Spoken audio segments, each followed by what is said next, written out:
the opening prologue, it's really setting up the world. Don't worry!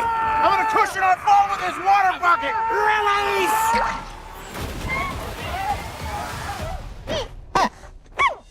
What's your first step into this world, right? Our producer, Kel Boyter, finally landed on the idea of Jack Black, who was playing Steve.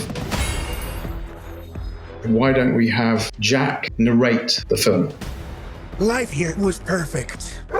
Until one day, we came across the Nether. To get to that point was probably 6 or 7 months of editing before that idea came up. And that was a real game changer for us. If we want to save this world, creativity is key to survival.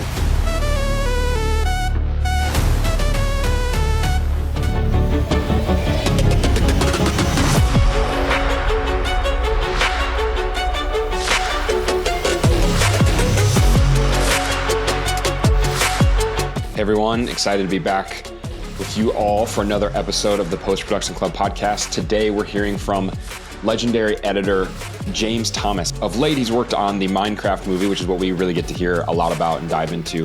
The hit film that just totally went viral. We talk about that with James and get to hear his reaction to the viral sensation that this movie became in a theater-going experience. But this guy is just absolutely legend. He kind of comes from what I would call a golden age of filmmaking through the 80s, 90s, early 2000s up until now. He is a London-born editor who now lives and works in LA. Really got his start on Borat and working closely with Sacha Baron Cohen on that. And after that success of the movie, he then collaborated with Sacha for 20 years working on his next 3 films. So then, having worked with the team on the Borat films, he got connected to the Flight of the Conchords, worked on that through HBO, the recent 2 Muppet movies for Disney. He worked on the Pokemon Detective Pikachu movie, and then that all led to him working on Minecraft. So you'll get to hear a little bit more about that in depth, but man, this guy has a breadth of knowledge and kind of an old world, and then even gets to speak on his process, what it looks like to work on a large movie like that, what it feels like to be kind of pinned into that comedy corner, even though you have maybe more aspirations to do things outside of that. We talk about lots of stuff, all the way from work-life balance to building a team, to an editing team to work on a movie as big as Minecraft. So I won't spoil any more of it, so let's just go ahead and dive in and hear the rest from the man himself.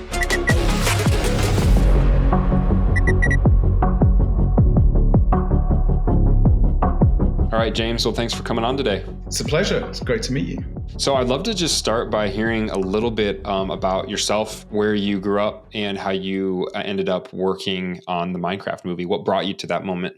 A long journey, 36 years of cutting to get to that, to Minecraft. But yeah, I grew up in London. I started my career wanting to work in the music industry as a recording mixer. I wanted to mix records, but that didn't really pan out for me. And so I pursued a career as a chef for a while. So I went and learned how to cook, and I worked at various hotels in London. I worked at Claridge's and the Savoy and those hotels in London. And then pretty quickly realized that that wasn't for me. A friend was working in a post house in Covent Garden, and she called one day and said, "We're down a runner. We need someone to come in and make tea for this week. Do you want to come in?" And I was literally sitting around at home wearing out pairs of pants. So I was like, yeah, sure. Why not? Went in and kind of looked around and was immediately kind of taken with how similar it was to how I imagined the record business to be. This was like the late 80s in London, and I guess it was 1986 in London, so a long time ago. Wow. I kind of took a look around and was like, this is pretty awesome. This is pretty cool. And it was a nascent industry at that time. They were mostly making commercials and music videos. And I got a job as a runner. So I was basically getting tea and coffee for directors and that kind of thing. And then started talking to the editors and the assistants, was mentored basically by a couple of ex-BBC editors who were then working at that post-production facility. And they taught me everything. I mean, they really sort of mentored me, and it was fantastic. And so from there, I then decided that I would like to move into TV. So then I got an opportunity, again, just some luck. I was hired on a show called The 11 O'Clock Show, which was Channel 4 in the UK's attempt to make like an SNL type show. And we were 3 times a week, 30 minutes each episode, and live, basically. The show was live, but there were some VT inserts, there were little skits, 5-minute skits or whatever. And the 2 big breakout people from that were Sacha Baron Cohen and Ricky Gervais. So that's where I met Sacha. He was developing his characters, so Ali G, Borat, Bruno. And I was just really very fortunate to be literally there at the right time. I'm incredibly grateful. It was a kind of crash course in comedy, guerrilla kind of filmmaking, if you like. Everything was very down and dirty. And I forged a relationship with Sacha and his producers and a director called James Bobin, who I then went on to work with. We worked on the Ali G show for HBO, then Flight of the Conchords for HBO. And then eventually Sacha got the opportunity to make some movies. And so I jumped on the bandwagon for those. And that led to, I think with Sacha, I did maybe 5 or 6 movies. And then James Bobin got the opportunity to direct the Muppets films for Disney. And so I was very lucky to get onto those. And those were a fantastic experience. I loved every minute working with Brett McKenzie from Conchords. There was a lot of crossover of people. We'd worked on projects with people previously, and James is very good at getting people together. So Brett did the music for the Muppets. Jermaine was in the second one. And then just continued to work on features. Worked with Legendary, so quite a lot. I've done 5 or 6 movies for them.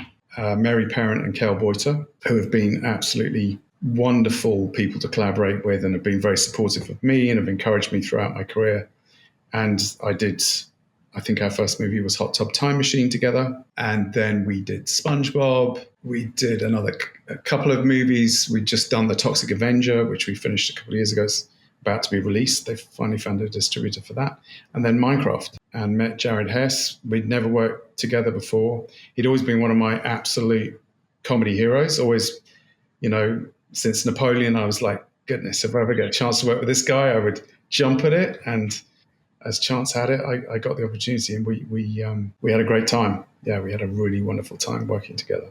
So tell me about what it was like to develop a continued relationship with someone like Sacha through your beginnings. What would it look like for you as an editor to stay in touch with him and then end up getting the call and the gig to work with him on his films?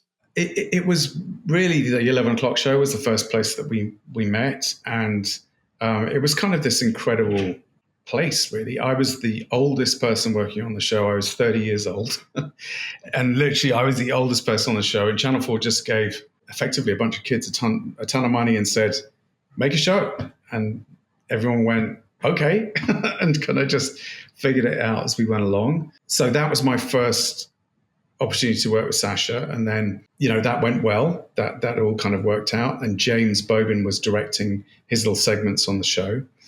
And then we got the opportunity to do the Ali G show for Channel 4. So like a actual series of shows for Channel 4 rather than just the 5-minute skits. I was involved with that. That then led to HBO picking up their version of the Ali G show. So we made, I think, 2 seasons of that for HBO. And then, it was a natural progression for him. His career then led to people, wanting to make movies, and came up with Borat. And it was a very under the radar project. It was a project that no one really got here. They didn't fully understand it. They knew the character. They'd sort of seen him on the Channel 4 and the HBO show, but people didn't really know the character. And so the movie ended up at Fox, very low budget. It was like a $13 million budget. And it was just a bunch of English people mucking about, really.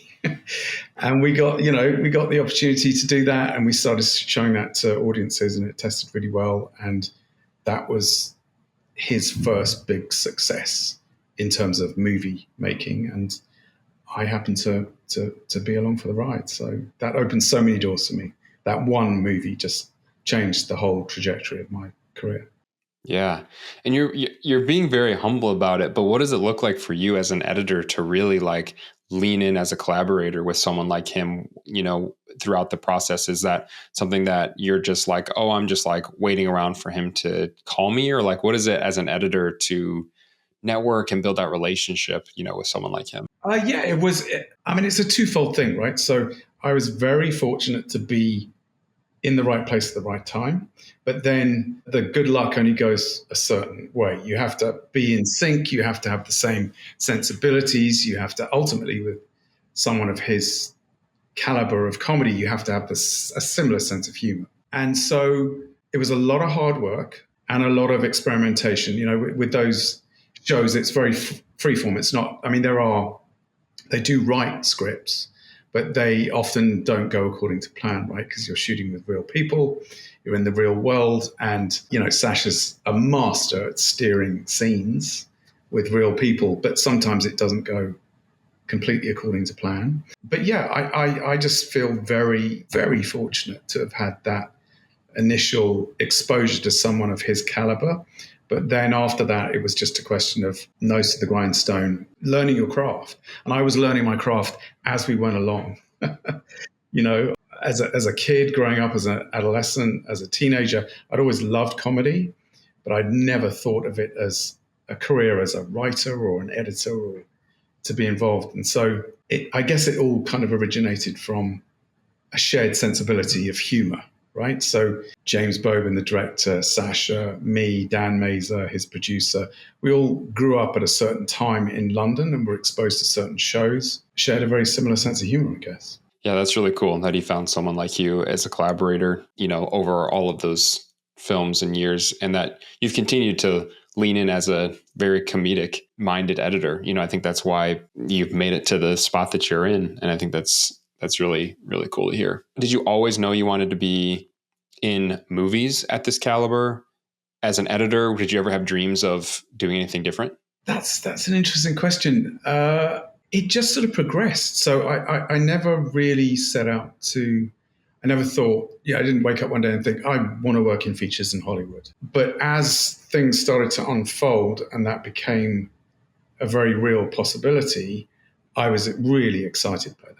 I'll never forget leaving London, flying to LA, completely green, honestly. I mean, completely green in 2000 and whenever it was, 2003. And we'd been here doing a bit of the Ali G show for HBO, so I knew LA a little bit. But the opportunity to go and, work on a movie for Fox, and I was just so excited. That's so cool.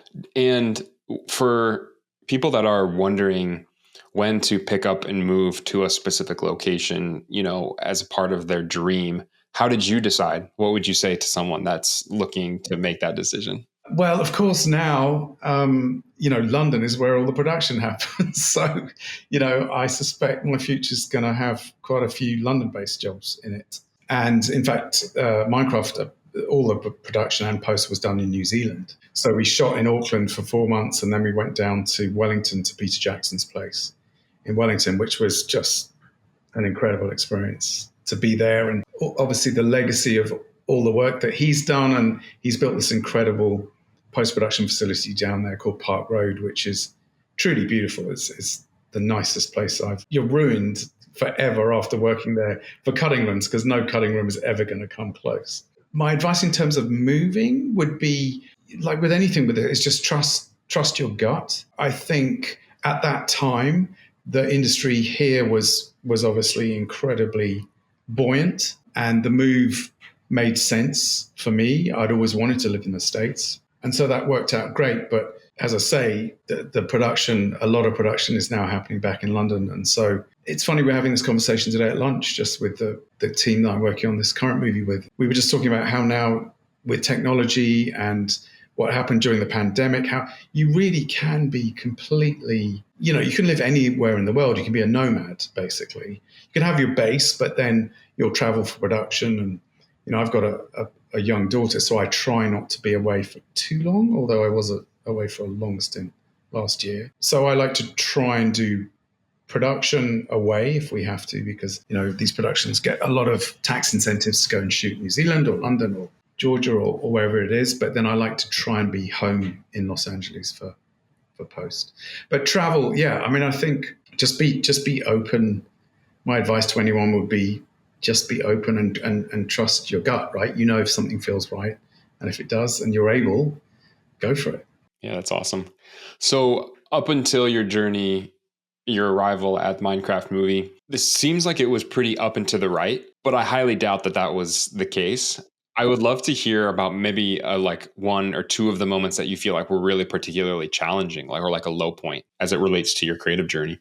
Yeah, I mean, definitely there were points at every stage in my career. Like early on, so when I was first working commercials and music videos, I had a stint where that went well. And then I wanted to make the segue into television. And that segue into television was brutal. It didn't just line up with the 11 o'clock show. You know, I was editing corporate videos for like IBM in London and doing stuff that, you know, I worked on the National Lottery. You know, they used to do these little VT inserts and we used to fly off and work on that. So yeah, it wasn't all up to the right all the way. There was definitely some ups and downs. And I think, you know, when I got to Hollywood as well, it was Borat and Sacha was a really good run. And then after that, I had a bit of a lull.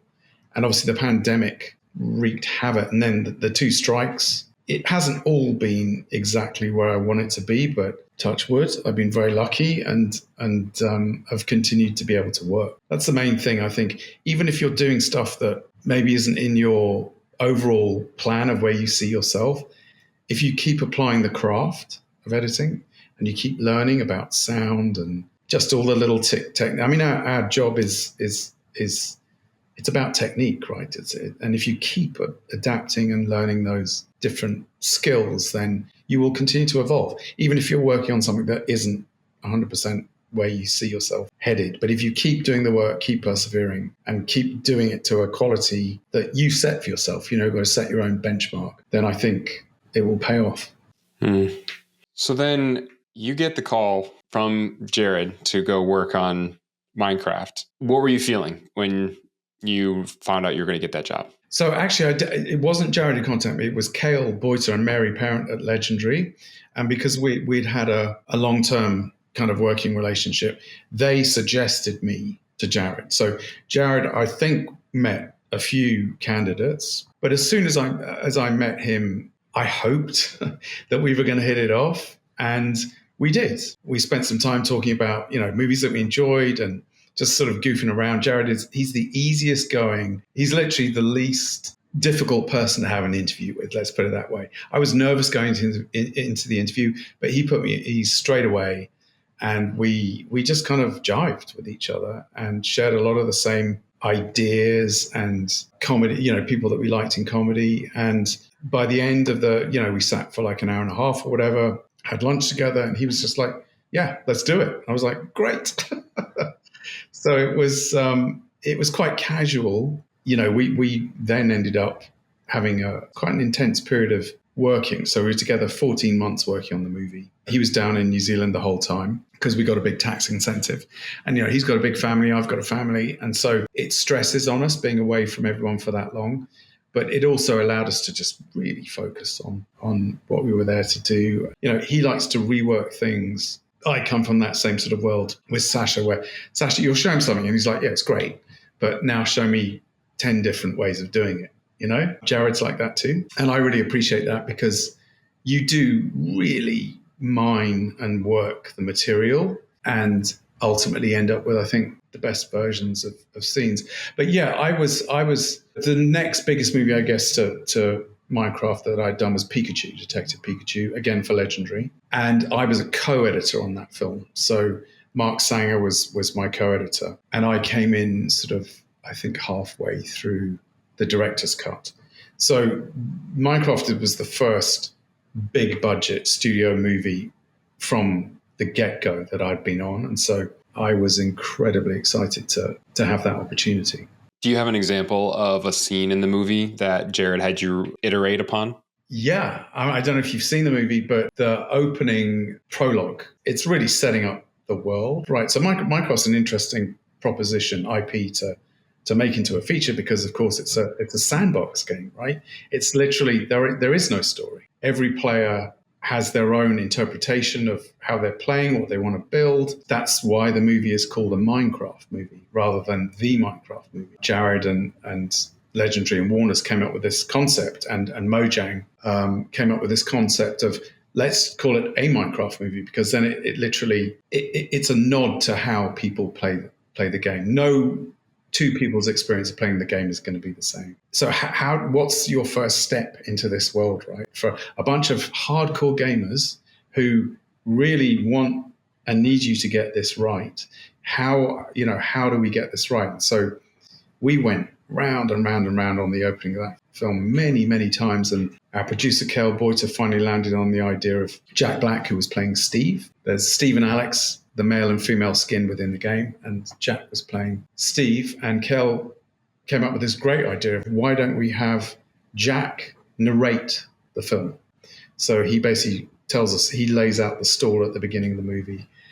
And that was a real game changer for us. As soon as we lent into that idea, everything just kind of fell into place. But to get to that point was probably 6 or 7 months of editing before that idea came up. Wow. The moment that you're working through this, did you approach it with any difference of process from how you approach, say, Pikachu or even Borat, any other movie? Like, was there anything majorly different from how you worked through the editorial process of this film? Definitely. So with Sacha's movies, first of all, they're not big visual effects movies, right? So they're dialogue-led, they're dialogue-driven, they're scenario and comedy-driven. Whereas with a movie like Minecraft, you're turning over shots to Weta, who was one, we had Weta, Digital Domain, and Sony were our three big visual effects vendors. I think there was close to 2,000 visual effects shots in the movie. And very elaborate world creation, all of these 8-bit, in effect, characters from the game had to be made photoreal. And so that was a huge undertaking for our visual effects team, Dan Lemon and the folks at Weta and the other vendors. And so we had to, because of the lead time on those shots, you turn a shot over and we wouldn't really see an iteration of it for at least 3, maybe 4 months. And so we had to be quite organized about getting scenes cut and in effect locked, right? Because they have to be locked so you can turn them over. Because if there's any adjustments beyond the parameters of what you've turned over, then costs are incurred. And with a budget like this, visual effects was a huge portion of the budget. So yeah, that was a very different experience for me as an editor. I'm used to you just kind of wing it and you kind of, throw some stuff at the wall and see if it sticks. And that type of filmmaking on Minecraft is absolutely, that's not the way you do it. You have to be much more, and it's scripted, obviously. So, the parameters are much more defined for you going in, but you do have to be very disciplined and have an incredible team of people around you who you trust. Say more to that. Like, when working on a film of this VFX caliber, what advice would you give to editors that are doing that maybe for the first time? So be as organized as you can and surround yourself with the best possible editorial crew. I've had a first assistant called Delaney Del Vecchio, who I've worked with now for, I think we've been together for about 6 or 7 years. I first met her. She was actually a PA on Grimsby, on one of Sacha's movies. And we met, and I think I interviewed her for that position. Literally, she'd just driven across the country from Philadelphia, and we met and we chatted. And I was like, "You're great. You've got the best attitude." And so we hired her as a PA, and then she rose up very, very quickly. I had a first at that time that I'd been working with for a long time, and he wanted to go on to cut himself. So there's a certain point at which you help people, you mentor them, and then you have to say, okay, go do your thing. And so Delaney then was great at just being able to step up. Incredibly smart, very quick learner. That would be my main advice, is surround yourself with people who maybe you've worked with over a period of time and you trust. And then she put our team together in New Zealand because neither of us had worked down there before. So, she was on the phone, talking to people, talking to other productions down there. And she put together a great team of people from Auckland and then from Wellington. Because obviously there's a skill set down there. There's a lot of people working, quite a few movies get made down there. And so we were lucky to get some really great people. That's so cool. Yeah. The ability for you to accomplish something is often never solved by asking how, but who. 100%. Yeah, I couldn't agree more. And a movie like Minecraft is so dependent on those key folks, like so the heads of department. Grant Major, our set designer, Dan Lemon, our visual effects supervisor, Enrique Shadiak, our DOP. They're all people at the top of their game who Legendary and Warner's and Jared knew they could rely on to deliver. And so I think that's a key part of making these films, is putting that team together. Yeah. So when you were like working on the film, just getting started, did you have experience playing the game? Did you get the game and start playing it at all? Like, what was kind of your experience with the game versus the movie? So I didn't have a ton of experience prior to it, but as soon as I got hired, I was like, damn, I need to do some research.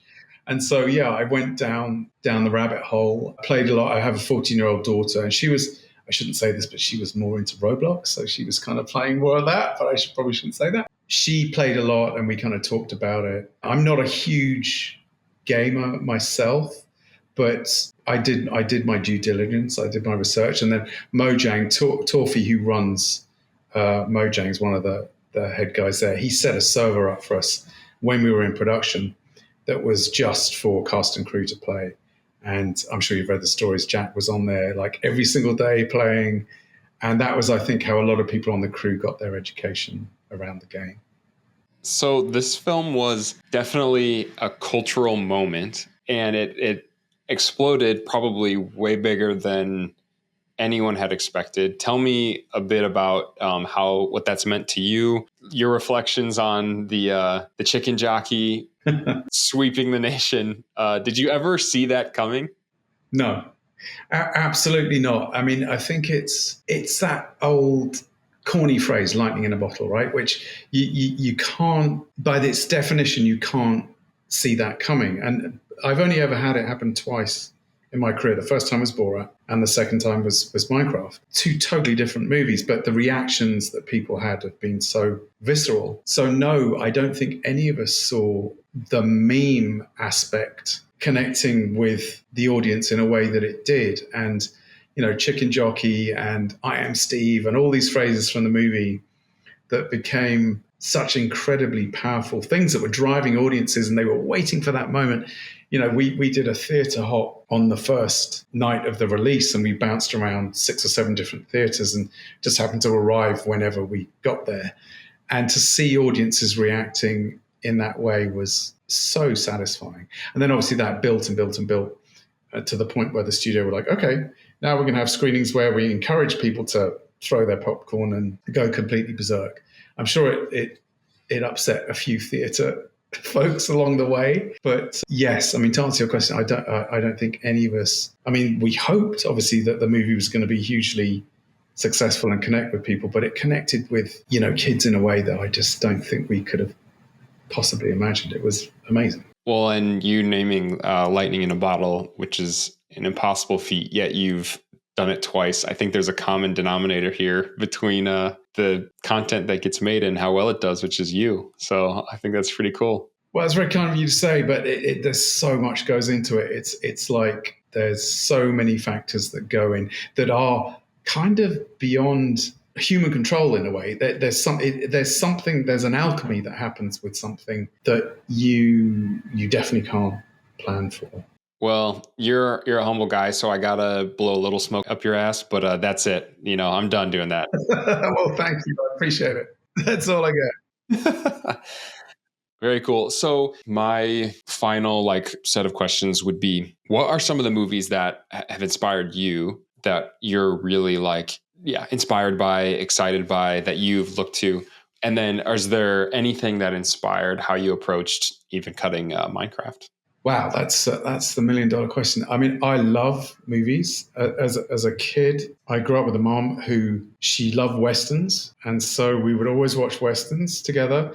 And she was a very interactive viewer. She still is a very interactive viewer of all mediums. She will let you know what she's thinking and what she thinks the character's going to think. And she kind of got my brain working with that stuff. And she was really into quite a diverse, this was probably in the late 70s, early 80s. She would watch sci-fi movies. So like Westworld, she loved that Yul Brynner, the original Westworld. Logan's Run, all those types of movies. And as a kid, that was what really got me going. And then I've always really wanted to work. I'm basically a frustrated sci-fi filmmaker. I've never had the chance to do that because you tend to get not pigeonholed, but if you're good at something, people want you to keep doing that. But yeah, I would love it if Joseph Kosinski called me and was like, okay, I've got this big site. I would just love to work on a science fiction movie. That would be incredible. But yeah, in terms of what inspired my cutting for Minecraft, I'm always led by the cadence of dialogue, the rhythm of dialogue, especially with comedy, because it's all about those rhythms. And so I just sort of go with my gut, really. If something feels off, it probably is. You look at it and you rework it. And I go next door and I say to Delaney, what do you think of this? And why don't you take a crack at this? And she'll have a go at it. And she sends it back and we kind of workshop stuff. I tend to just go with my gut reaction, right? Because an editor, again, this is a cliche, but I think it's really true. We are the first audience member, right, to see anything. And so I think your gut reaction to something when you see it is really important. I do like to sit and watch dailies. So I'll just sit with a notebook and just write notes about, scenes and how they make me feel and whether I think we're missing anything. So yeah, I tend to just listen to my own sort of internal compass as to whether something's funny, whether the action's working, whether the music's right, whether the sound isn't quite correct, and then just having collaborators around you who want to keep exploring, keep changing stuff. And with a movie like Minecraft, we had the luxury of a really amazing team that I could, if I was swamped with something, I could say to Delaney or Jono or, other folks that were working with us, take a crack at it. They'd have a go, we'd sit and watch it together, and then I'd be able to sort of cherry pick pieces from what they'd done. And so it's truly a team effort. Yeah. And that gut instinct that you talk about is like what gives you your edge. That's what people pay big money for. That's what people want. Is that something that you can teach and train up and that people could hone? Or is that just something that just is there or not? I think it is to a degree. So I definitely do think you can teach techniques and skills and the rhythm of things. But comedy is such a personal thing. Some people will find a joke hilarious and some people will be like, that's obnoxious. And the way that comedy has evolved and the way society's evolved and the way that we are able to be funny nowadays is very different from when I started my career. When I first started out, a lot of comedy was predicated on, it was quite mean, right? And so that isn't something that really flies nowadays. But I think you have to trust your gut. I guess to answer your question, I don't think you can teach a sense of humor, but you can, all the other tricks, absolutely, you can teach, like how to use sound, how to build to a joke, how to undercut something with music, how to overplay something with music. You can absolutely help someone with those, but then it basically, editing's about taste. It is ultimately about taste. What your taste is, ultimately what the director's taste is. The best collaboration is a combination of the two of you working together. So if you've got taste that people seem to respond to and like, then keep doing that. I love what you said about editor being the first audience member. I've also heard it said the final director as well. The film is made 3 times when it's written, shot, and then edited. And I think you bring a lot of that to your projects. I think it takes a good director to be a good editor. Have you ever desired to direct? I've thought about it. I've definitely thought about it. But yes, and I think if the right opportunity came along, I would absolutely go for it. But I'm pretty happy with my lane. I really enjoy the collaboration. Hopefully now on these, getting to work on these bigger projects, I'm just meeting and working with some really incredible artists and I'm enjoying that. Whereas I think if I was to suddenly decide I wanted to direct, I do know of quite a few editors who've done it and it's been great. And some of they've been very successful, but they don't want to continue directing. But yes, of course. I mean, if the right opportunity came along, I would absolutely jump at it. All right. Well, you heard it here first, folks. Well, thank you. It's been a real pleasure to chat with you, Gavin.